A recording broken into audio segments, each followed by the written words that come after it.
My experience of puberty was very much hurry up and wait. In 6th and 7th grade, as I watched my friends adjust to getting their periods, buying bras, and learning how to manage pimples, I stood by, waiting for my body to get on board. Eventually, the changes started to trickle in, but what I had thought would be an overnight transformation into adulthood was actually a much less linear journey. Weeks of utter frustration at how misunderstood I felt by my parents were interspersed with months of being unsure of how to dress my new and changing body. This simultaneous becoming and undoing defines puberty for many of us and is indeed a rite of passage in our tween and teen years. But what is it like to go through these stereotypical adolescent shifts as an adult and experience what many trans folks call a second puberty?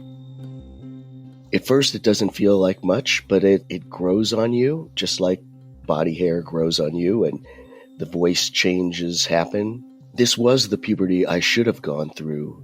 I'd known it for a long time, but I didn't have words to express it.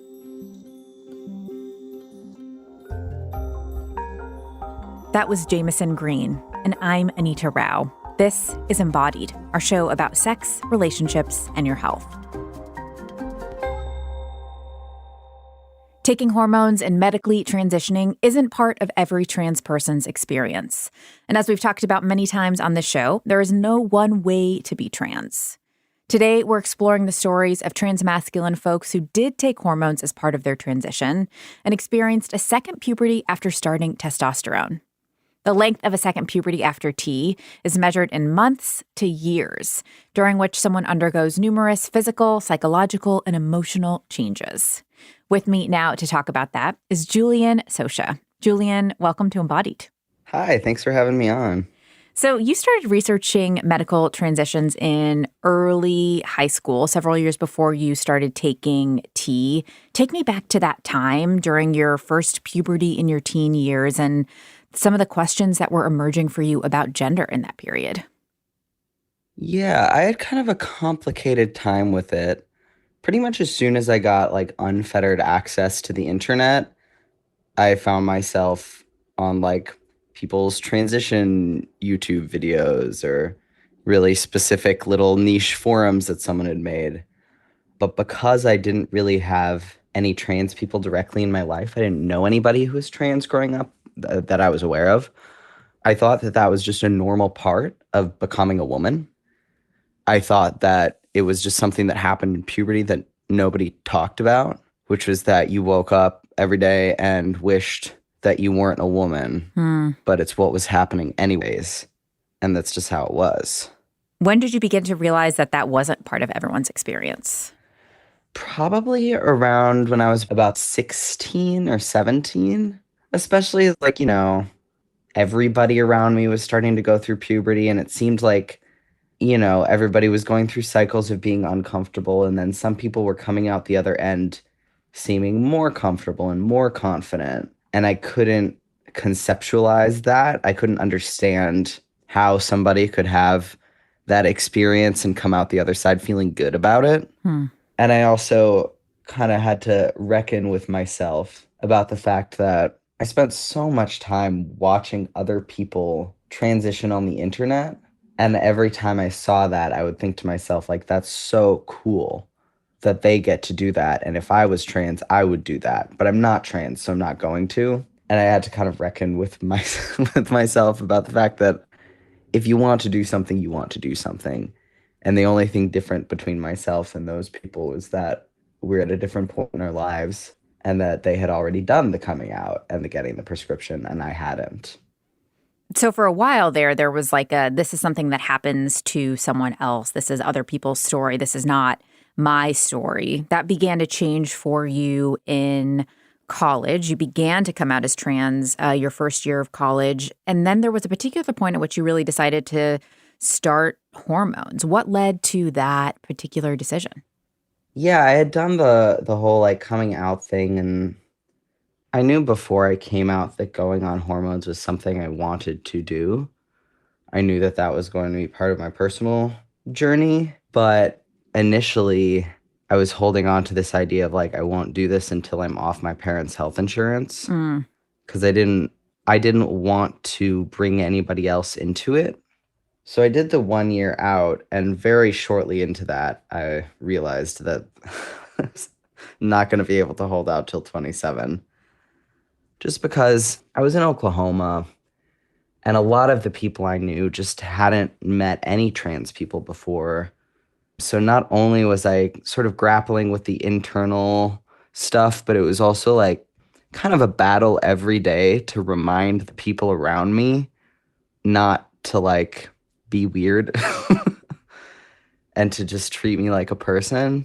So that really spurred me on to like, okay, I would like to start tea as soon as possible. And also just, I don't know, the ball had started rolling and there wasn't really any stopping it. So once you decided to start taking tea, your doctors told you to expect some big physical changes in the first 3 to 6 months, but you started to notice some shifts even after just like 1.5, 2 months. Talk to me about some of the most noticeable shifts that started coming up and how your body looked and how it felt to be in your body. Yeah, the first thing that changed for me was the way I smelled. I started getting pretty stinky pretty fast. And it gave me a much more intimate understanding of why middle school boys' locker rooms smell the way they do. So that was pretty abrupt and pretty shocking for me. And then the other thing that really started changing before any of the physical stuff really was sort of my emotional topography was really shifting. How I felt things and where in my body I felt things changed, like physically. Tell me more about that. So prior to being on testosterone, if I, for example, felt angry or frustrated about something, I would feel it in my face, right behind my eyes, and I would often start crying, which was then doubly frustrating because in my brain, I'd be having one response, and then my body would be doing something else. And then when I got on testosterone, it moved downwards. So I started feeling things a lot more in my chest and in my core, which one felt good because it felt a lot more aligned with where I was at mentally. And also was very difficult because I was feeling things much more strongly. Hmm. And it was kind of shocking to realize how stunted my access to emotion had been for a very long time. How did you talk about and process this with people around you? Because there's an aspect of puberty in your teen and tween years where, like, there are these milestones that everyone is kind of going through at sort of similar times, enough that you can talk about it or choose to not talk about it with other people. What was it like for you to be going through this without that kind of built-in cohort? Yeah, it was complicated. I was the first person at the program at the college I was at. I was the first person to transition while in the program. So I didn't really have community support. So I felt pretty isolated in my transition. And a lot of what I was doing was just constantly explaining. Hmm. I kind of felt like if I wanted to have connections with the people I was around, and if I wanted to get the education that I wanted, the option was to be very open with everybody. So I wound up making a series of videos that I just posted to my Facebook where like once a month or so, I would just do an update video just to say, these are the things that are happening. This is what's going on with me. This is how that feels. I love And those that made it, videos. Yeah. And I just yeah. want to say that I love them and I loved watching them and kind of watching you process the ways that your body was changing in real time. And one of the things that really struck me in your videos was how you talked about your voice and your relationship with your voice and the pitch of your voice as it was changing across these months. Can you talk to me about the process of learning how to kind of be in your new voice, to talk in your new voice, and what that was like for you? Yeah, honestly, that is something that's still ongoing. I've been on testosterone for 8 years, and only within the last year or so do I feel like it's really settling somewhere. But it did start changing very quickly. That was interesting because singing has always been a huge part of my life. And I was kind of nervous on one end to like lose access to my singing voice, but also I hated the way I sounded. My voice was so high. I was a soprano. And you can definitely like hear and see the discomfort in the way I used to talk. So on one hand, it's been a huge relief to have a voice that I like and feel proud of and feel able to access and use without like shame and frustration attached. But it's difficult to completely relearn how to use a vocal apparatus, especially when it's connected to your career. So I've done a lot of research on anatomy and the specifics of how hormones affect vocal cords versus the voice box and where different like resonant areas are in terms of like where different voice types want to resonate in the body. Yeah, it's I don't know, it's been complicated. We will hear more of Julian's story and explore how going through a second puberty affects how you define adulthood. But first, we're going to meet someone who's 3 years into his journey taking testosterone. That's all after this break.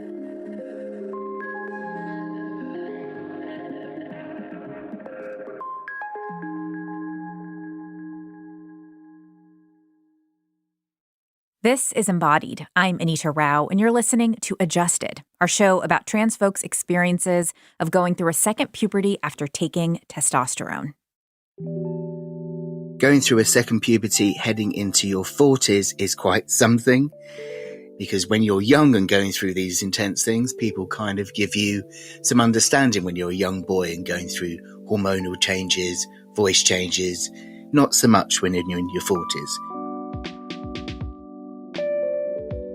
I was 1 month before my 40th birthday in 1988 when I started taking testosterone.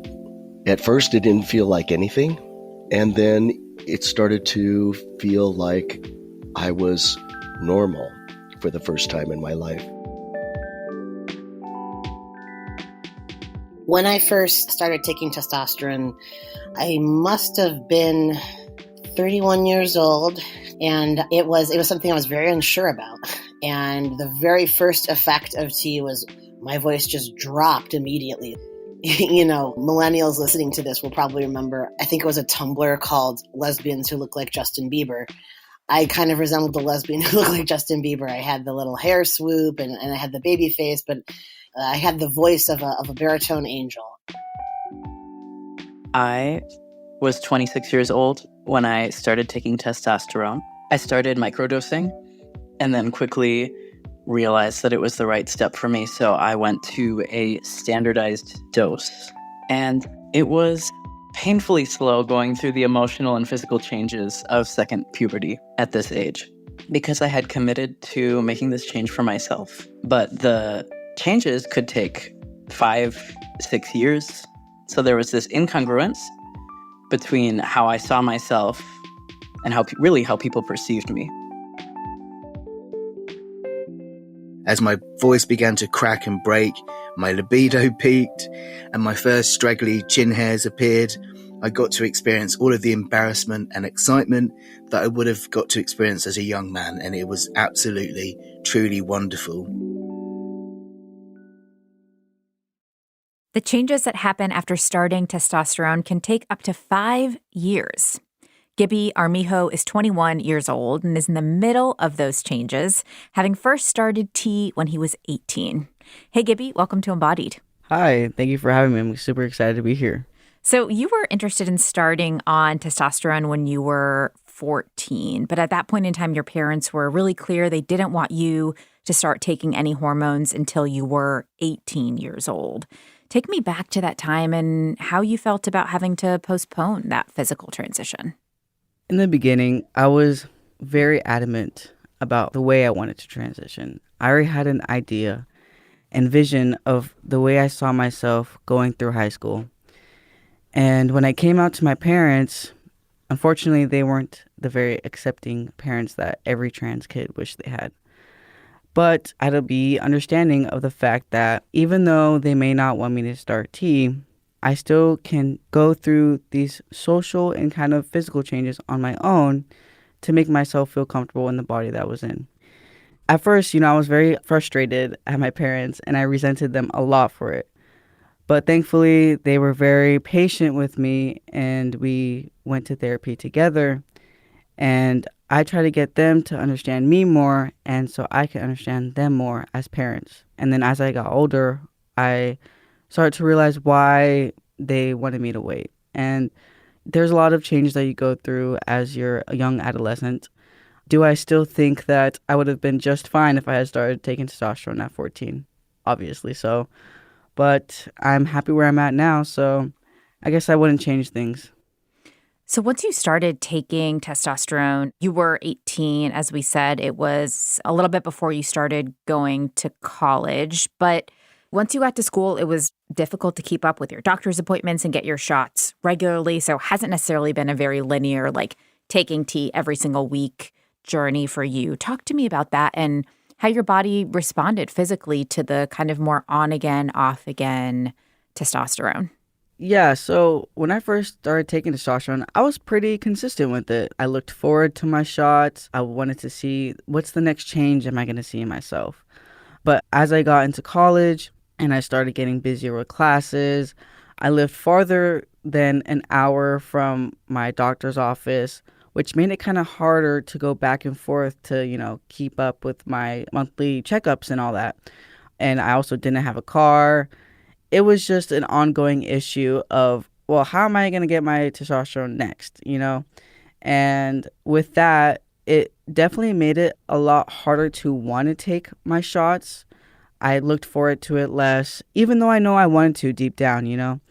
And one of the biggest back and forth changes I noticed was my emotions with that. When I wasn't taking my shots, I was definitely a lot more vulnerable, got a lot more sensitive, cried a lot more, because I definitely cried a lot before I started taking testosterone, and I was a very emotional person. And I still am, but when I started taking my shots, and getting the groove with it, I became less vulnerable and less emotional. I guess I did let the anger get the best of me at some points. When I was younger, I did struggle with anger issues just a little bit, but once I started taking testosterone, anger was something that I had to balance out again. And my parents made that very clear to me. They're like, this is only because you're on testosterone. Like, you're only mad because of testosterone. And I'm like, no, I'm not. Why would you say that? Like all mad. But that was I guess one of the main things I noticed was just my emotional barrier. How did those kind of emotional barriers shape how you approached friendships and relationships at that period in your life? It was kind of difficult because I remember I actually lost some really great friends that I had in high school because they said that I was changing for the worse, and it really made me take a step back. It made me take a step back and look at myself and what kind of person am I becoming? I didn't want to become this angry person. That's the last thing I wanted. And I really had to take accountability for, some of the actions maybe I wasn't aware of and conscious of. I always had to make sure that I was coming off the way I want to and really think about the words that I chose to spoke to my family and my friends, because those are the people who care about me the most. And I want them to know that I also care about them. I'd love to hear also about the physical part of your transition. I know that acne can be one of the defining features of many folks' experiences of first puberty, and it can be even more difficult to go through that as an adult. How did you prepare for acne, and how was that experience for you? I feel like I've struggled with acne off and on since I went through my first puberty. And then once I started getting closer to graduating high school, I started to understand my skin a little bit more. I had a skincare routine. I was like, ooh, I got it down. Like, I'm good. And then I was like, wait, I'm about to start testosterone. And since I've seen so many other, trans guys transition on the internet, I've like kept notes of like what they go through and like what I don't want to go through. And acne was one of them. And when I started taking testosterone, I was very aware that this might change my skin and it might make it more oily, it might make it more dry. And it really did kind of affect my confidence in a way because, I don't know, I'm a young guy going into college. I wanted to get all the girls, like I didn't want to be that guy who looks like he's 13 years old just hitting puberty, And that was something that I kind of had to just, balance out with and make sure that I was taking care of myself and staying on top of my own hygiene, which is very important. So you did leave college after about a year to pursue a career in culinary arts. What was it like to undergo such a big life transition while your body was still very dynamic and changing in these big ways? It was very scary, that's for sure. I was definitely had a lot more of a support system at school in the sense that I had a lot more queer friends surrounding me.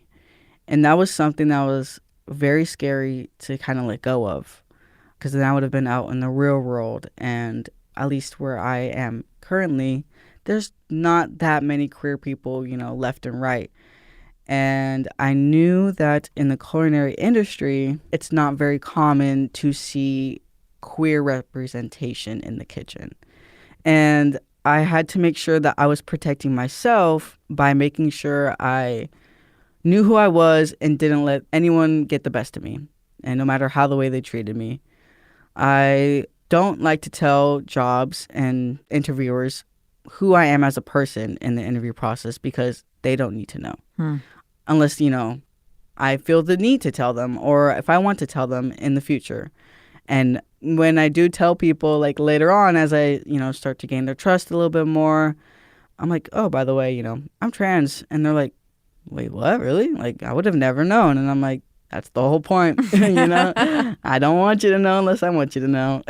I want to bring Julian Socha back into the conversation here as we're talking about social interactions and people's perceptions of you as you are transitioning. And Julian, I know you had kind of a similar experience after about a year and a half of tea, noticing changes in how you were read in social situations by people who didn't know you very well or didn't know you before you transitioned. Are there any moments or encounters from that period that really stick with you?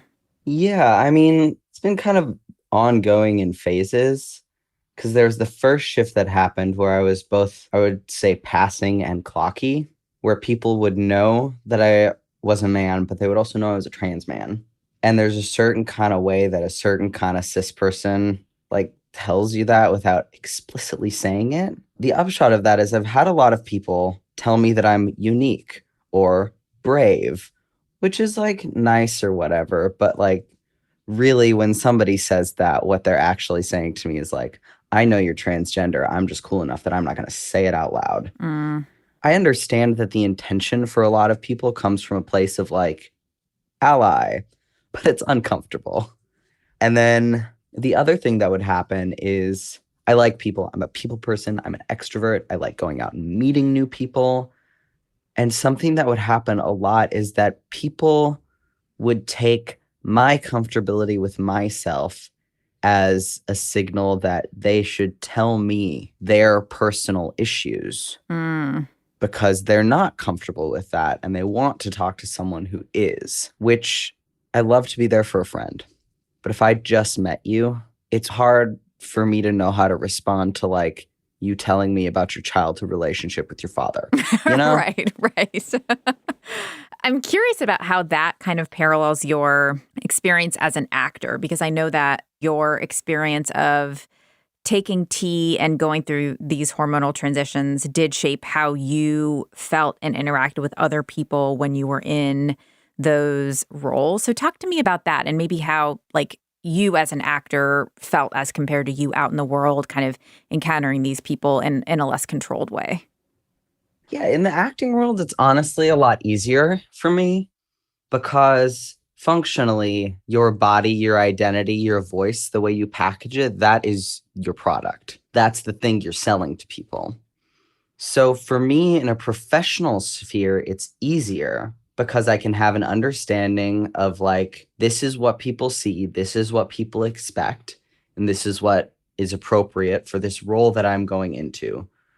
Versus when I'm out and about in the world, it's much less of a firm understanding of like, I know what people's expectations are every time I walk in a room.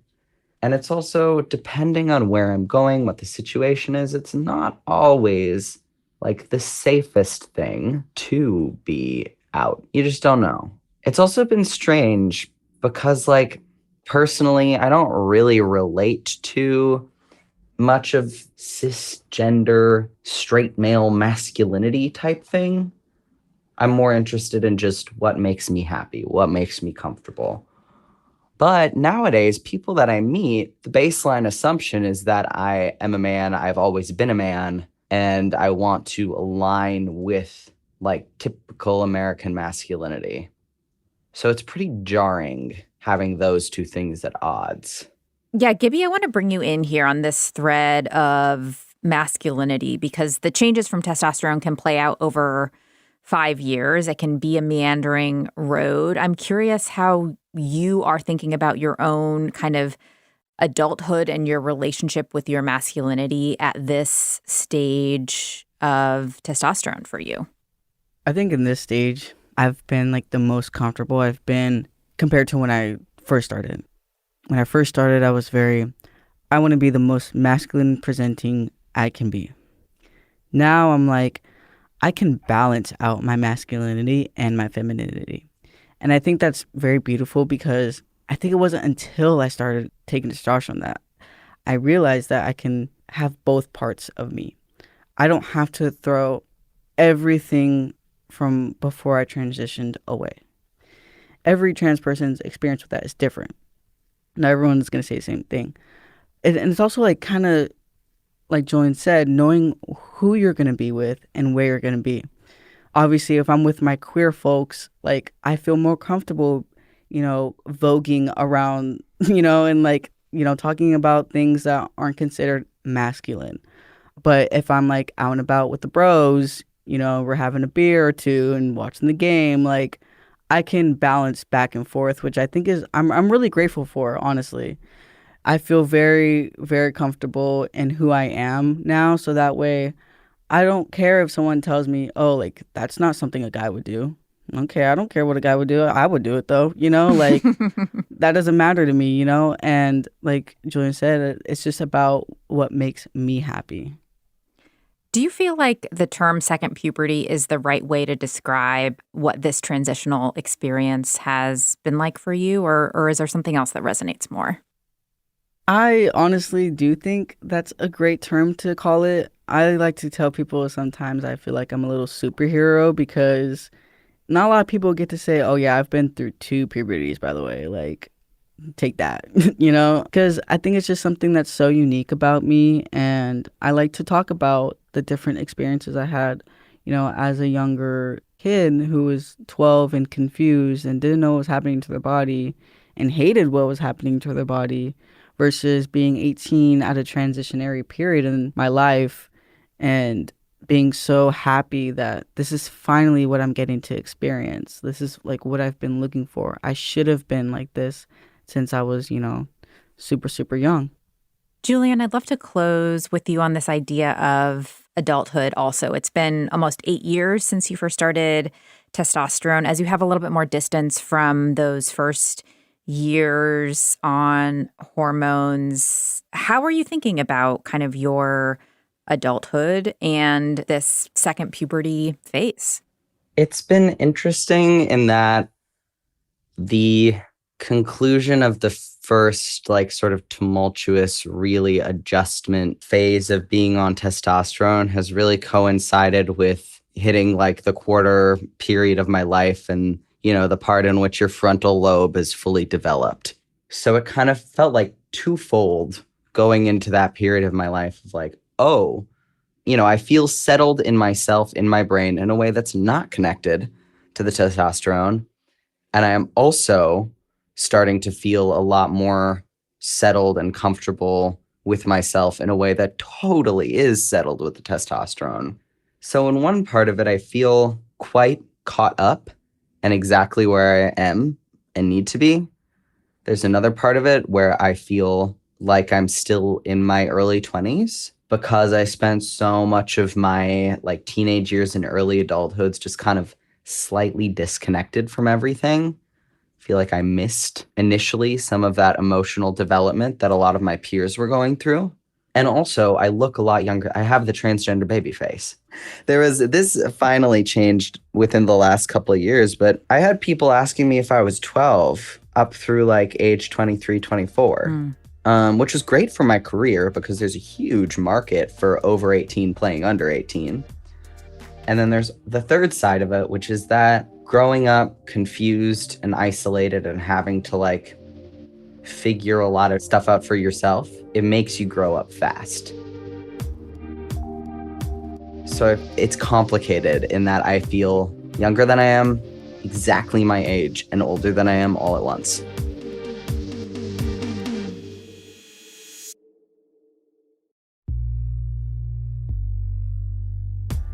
As someone who also looks younger than I am, I totally hear Julian on those complicated feelings about age. But it is interesting to think about how different that second puberty can be when you are farther from those early stages of adulthood. All of that leads me to the person we're about to meet, who was 30 when he started taking testosterone. That conversation happens just after this break.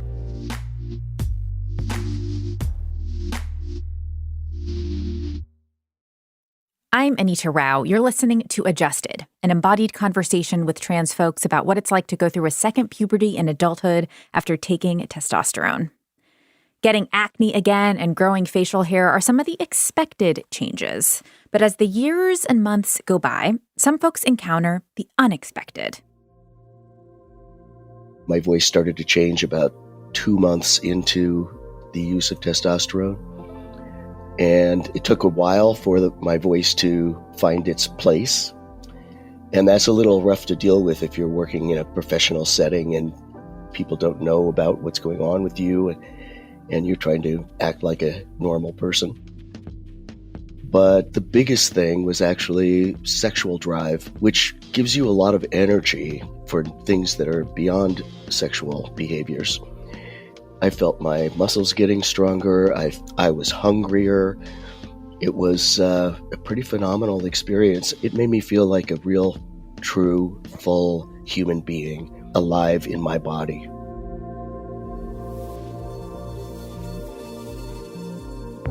The most unexpected or challenging parts were how other people treat me now that I have these changes happening. I had a partner I dated for a year, and we needed to transition out of partnership and into a more platonic relationship because due to the changes of my body, they weren't attracted or interested in me anymore in that way. And that was heartbreaking for both of us. But we've survived that change and have become stronger. The outward changes were incredible and so affirming, but really the most profound changes were the internal changes. I had this deep sense of peace and this release from the pain of dysphoria. Life opened up before me in a way I had no idea could happen. Second puberty was incredibly liberating for me. And it was liberating for me in the ways that it was liberating for me. There is no single experience on testosterone, and the uniqueness of this experience cannot be reduced to a set of talking points.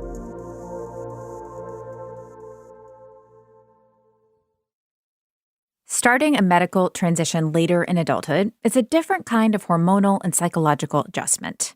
For Lucky Alexander Fuller, this process began at age 30, after several years of exploring where he fell along the gender spectrum. Lucky is with me now. Hey, Lucky, welcome to the show. Howdy. Thank you for having me.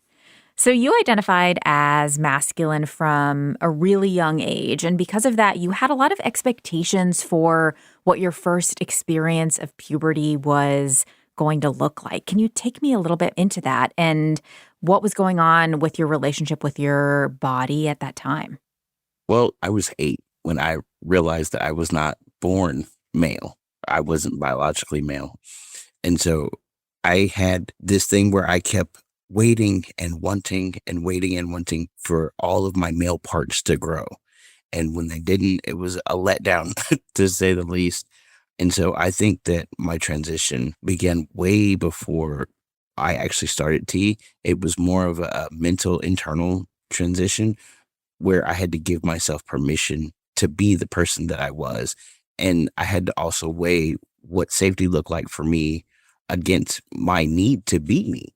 And so all of those kind of played into what trans looked like for me, because transitioning at 30, and, I've been on testosterone 13 years now, there was no research in that particular era. Yeah, so it was about in 2010 that you began your transition. And I want to hear a little bit about kind of the process of making that decision for you, because it happened in a lot of ways because you met a trans masculine Black person for the first time. It had been a long time of kind of not seeing yourself reflected. Tell me about that person you met and what that experience was like. Right. Like before transitioning, because I didn't have language around being trans or even knowing that that was an option for me to be myself, right? When I went to the Brown Boy Project retreat and I met Sasha Alexander, and I saw myself reflected in this individual, and I was like, oh my God, we do this. Because for a long time, because of the lack of research, I thought that, quote unquote, our Caucasian folks were the only ones that did this, right? It was like, okay, Black folks don't do this. But the first time that I saw someone that resembled what I wanted to look like, I was like, yes, I know this is where I'm going for sure.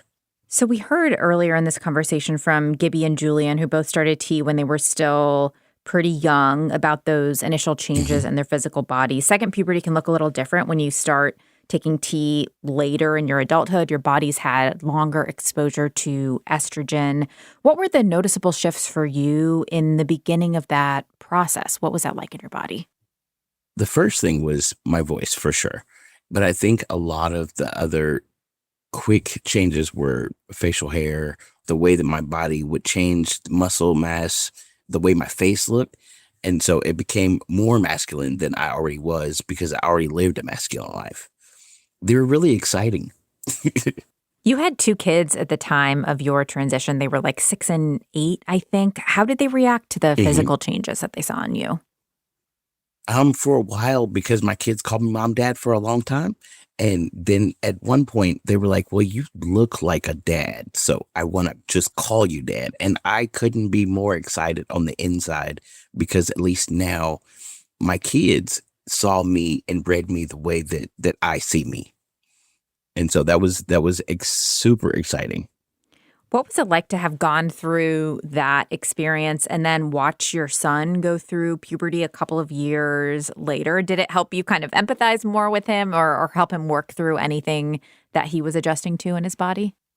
I think watching him transition into his puberty state definitely let me see him in a different way. But I know that my transition definitely helped with raising him into his puberty, because I had learned a trick from watching my parents teach my brothers to pee, to put Cheerios in the toilet, to aim at those Cheerios, right? And so that was something that I had learned with my STP, and I had taught my son how to pee with the same trick. And so like there was a lot of things like within my transition that I took for myself to teach my son the same tricks around being a man. I love that story.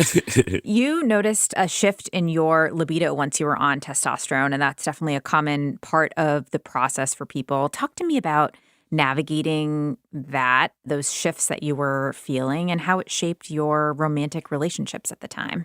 It was interesting because I already identify as pansexual, but as a quote unquote lesbian, even though I was pansexual in that space, as my face started to change, as my body started to change, the more I was read as male, it became easier for me to engage with other males because I would rather be seen as a gay male than anything else. And I'm a hearts, not parts kind of guy. So as long as those partners read me as male and I was read outside in community by other people as male, I was okay with it. I was happy. You felt those shifts in how you were thinking about attraction and being with other people. I've also read that it can feel kind of physically different in your body in terms of like where you feel pleasure and your relationship with pleasure once you start testosterone. Is that resonant for you? For me, I think because of the era that I transitioned and the way that I had to transition, in that there wasn't any real research or any real comparison to other things, it didn't really feel different because I was just in the way that I'm like, well, this is what it's supposed to feel like. And so I didn't have anything to compare it to. I think that the feeling in my body, besides libido, I felt more complete as a person internally. What were your conversations like with medical providers? You mentioned not feeling like there was a lot of information. How receptive were folks to talking with you and talking you through what this process was going to look like? I think with medical providers, I had a really interesting time early on because I was already identifying as trans, even though I hadn't medically transitioned when I was pregnant with my son. And so I had to literally kind of fall back on the trans identity and identify in ways that didn't align with me because medical professionals didn't understand how to deal with me as a man being pregnant as opposed to a young lady being pregnant. And so I would have to identify as a young lady in order to get the care that I needed. Further on in the transition, I think that even where I was receiving my first T-shots was at a methadone clinic. And so they really didn't have a place for us to be. And so I felt like, well, I'm going to rough it through all of the things that we're going through on the medical side because on the back end, this is going to be great. So when you started taking testosterone, you were taking it weekly, which is pretty common for the beginning. Now you take it about once a month. What has it looked like to kind of feel that shift in hormones as you've gotten older? I think that because I've had a hysterectomy and the only hormone that I'm now holding in my body is testosterone, I think that it's a lot easier not to have to internally battle with the hormones. Now taking testosterone as a 40-something-year-old, it's upkeep. Now it's just upkeep. It doesn't make me feel any different or any less because I have been on testosterone for 13 years. So now it's not so much of a difference when I may not take it or I might take it. It doesn't feel as restrictive as it was before when I began the transition. You were talking earlier about your beard and the growth of facial hair. And I know you've said that your beard is your pride and joy. I've heard you call it that. Yes. Talk to me about that and what it was like for you to develop and come to kind of know facial hair like that. When I was younger, facial hair was always a thing for me to go after. It was always a goal. And when I finally managed to grow an entire beard and I got all the little holes out of it, I was like, you know what? Now we are going to make sure we keep it moisturized and it stays on point. But my relationship to beard, it's kind of like who I am. It's kind of how people read me. And I think that the way that I'm read in society as male is like I don't have to perform being a female anymore. I just get to breathe and just be a person because now everyone is reading me the way I read me. And I think that's what my beard means to me. Yeah. When you were going through the beginning of your transition, you didn't have a lot of other models of people who looked like you, Right. who had gone through something really similar. That is in part what has led you to create an organization called Invisible Men, where you raise awareness about transmasculine folks and provide community support. Can you talk about kind of what you've learned through that advocacy work about the variety of experiences that trans men have when they go through this second puberty experience? Well, in creating that, I have learned so much about different experiences and different ways that people have transitioned or show up in the world, as well as I've learned that masculinity for maybe the cis world has one defining definition, but for the trans world, masculinity could look so many different ways. Masculinity can be feminine sometimes. It's so beautiful to see the ways that people show up, not only for themselves, but also for others. And so I think that's what Invisible Men has done for me. It's also created a family that we can tap into each other to figure out what that looks like for us, or figure out different ways of doing things. There is a program that you run through Invisible Men that is about healing through play and getting in touch with your more playful side. Mm-hmm. What role has play played in your own experience of navigating the hormonal transition that you have been through? I think play has a pivotal role in a lot of life for me, period, because I can find enjoyment through play, whether it's playing checkers, whether it's playing football, anything. I think finding that enjoyment, finding that part of you that is happy, and being able to carry that through different parts of difficult life. Like when I used to play with my kids, it was my way of getting through the hard parts. It was my way of finding the silver lining.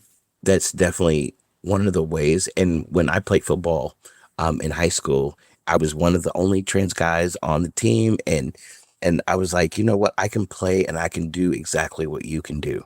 And so I think play has always been a really good way of finding my light in so many different aspects. Yeah. I would love to close kind of coming full circle to where we started, which was how when you were younger, you were kind of anticipating puberty as this time where your body was going to match what you thought it would be, and not having that experience when you did go through puberty. How has this second puberty met the reality of your expectations for you in terms of how you wanted to feel and how you feel in your body? You know, I think second puberty, one, is super fun at 30 for sure. But I think that this particular puberty has given me what I was looking for before. Like that puberty, that transitional time where you go from young person to adult, except I did it as an adult. But it definitely gives me a closure. Like I've figured it out. Now I can be a real adult.